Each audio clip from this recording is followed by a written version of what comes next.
Right, good afternoon, everyone. I'm going to talk about a few things today. Basically, what I want to talk about is what is a calorie deficit, what is a calorie surplus, and pretty much what is your metabolism, how does it affect weight loss for everyone. So, if you are losing weight, if you want to lose weight, that means your body is in what you call a calorie deficit. So what that means is that your body is expending more energy than you are taking in. So you've got to think of your body as a machine, if you will. And I always refer to your body as a machine, as like a car. And I'll talk about what a metabolism is in a second, but calorie deficit, anyone can be in a calorie deficit, regardless of fast metabolism, underactive thyroid, overactive thyroid, none of that sort of stuff. Cut down to the basics, to lose weight, you have to be in a calorie deficit. So one of the number one reasons why people don't lose weight is because they aren't expending enough energy and they're probably under eating. So how do you expend more energy? So you can either go to the gym more, you can either think about walking more and being a little bit more active, or in terms of your nutrition, you cut your calories down to match your energy expenditure. So typically people that have office jobs or desk jobs or driving jobs, those people don't get out and be active enough. So they're not out walking enough and they aren't being active. They're confined to the desk or the office or the car. So their calories naturally, if they want to lose weight, need to be significantly lower than a person who, say, for example, is a waiter or a waitress who are constantly on the feet, or a childminder who's always on the feet, rushing around after kids, picking things up, putting them away. Those sorts of people are incredibly more active. So when we're talking about energy expenditure, it's what you call NEAT, which is NEAT, which stands for non-exercise activity thermogenesis. So things like walking, things like being open with your hands are all energy expenditure. Now, when you're in a calorie deficit, when you get down to the finer calories on your diet, your body will do absolutely everything and anything to preserve calories. So you won't want to walk as far, you won't want to be as open with your arms, and you will become significantly more tired. However, you've got to expend more energy than what you're intaking for you to lose weight. So that's your calorie deficit. Calorie surplus, again, anyone can be in a calorie surplus. So with a calorie surplus, that means that your energy intake is greater than your expenditure. So, again, number one reason why people don't lose weight is, say if you have an office job or a desk job and you're eating 4 or 5 meals a day, quite high in carbohydrates. You might be on, depending on the person, you could be on a 2,400 calorie diet. But because your energy expenditure is quite low, you're in what you call a calorie surplus, which means you put weight on. And you will come to a stage where you won't be able to lose weight because all you are doing is putting nutrients into your system and not burning them off, i.e. you're not going to the gym, or you're not doing the gym enough, or you're not getting enough energy expenditure, i.e. walking. So it's dead simple to lose weight. You have to be in a calorie deficit, but what you need to do is you need to identify, are you in a calorie deficit at the moment? Are you expending more energy than what you're already doing? Here's the trick. You then also got your metabolism.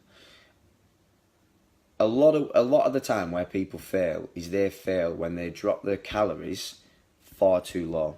That means that their metabolism doesn't even start. So what have you got to do? You've got to slowly increase food intake to kickstart your metabolism before you can even talk about energy expenditure. So what a lot of people do, and especially women are notorious for this. They want to lose weight, and all they do is they drop their calories, they drop the carbohydrates to maybe as low as 500 calories a day. And they increase their energy expenditure through cardio, treadmill, cross trainer, bike, spinning classes, all the usual. That means that they are wearing their metabolism down because they're not providing their body with enough nutrients. So what happens to your body when it doesn't get enough nutrients? It then refers to muscle tissue. Muscle tissue, apart from fat, gives the body its energy it needs. So when you are in a massive calorie surplus and you drop your calories significantly low, your body will get its nutrients from muscle. That's where you then get the muscle wastage. So most people notice it in the face because of the amount of muscles that are in the face, the body essentially eats itself, but obviously you're not going to end up with half an arm if you're in that much of a calorie deficit. What you will end up with is a lanky looking figure. A lot of people refer to this as the skinny fat look. So if you know someone who's lost a lot of weight and with clothes on, they look really skinny, they look good, and but take the weight off, take the clothes off, and there's still a little bit of a belly there, you know, but they're thinking, well, I've still got this belly, but how do I lose the weight, the excess belly? Right, well, I'll cut my calories even more. I need to do more cardio. I need to do more gym work. What you need to do is start building your calories up. So more often than not, I've actually only ever told 2 people when they've come in for personal training or a program consultation that they actually need to cut down their calories. A lot of the time with guys and with women, they are building. It's more a case of building their calories up to kickstart the metabolism. So the way that I describe metabolism is getting in a car, finding the biting point.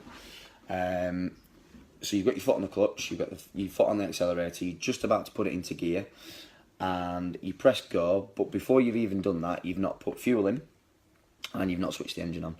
That's your metabolism. You're doing everything in the right order. So when you're referring to the gym, you could be eating 3 meals a day, 4 meals a day.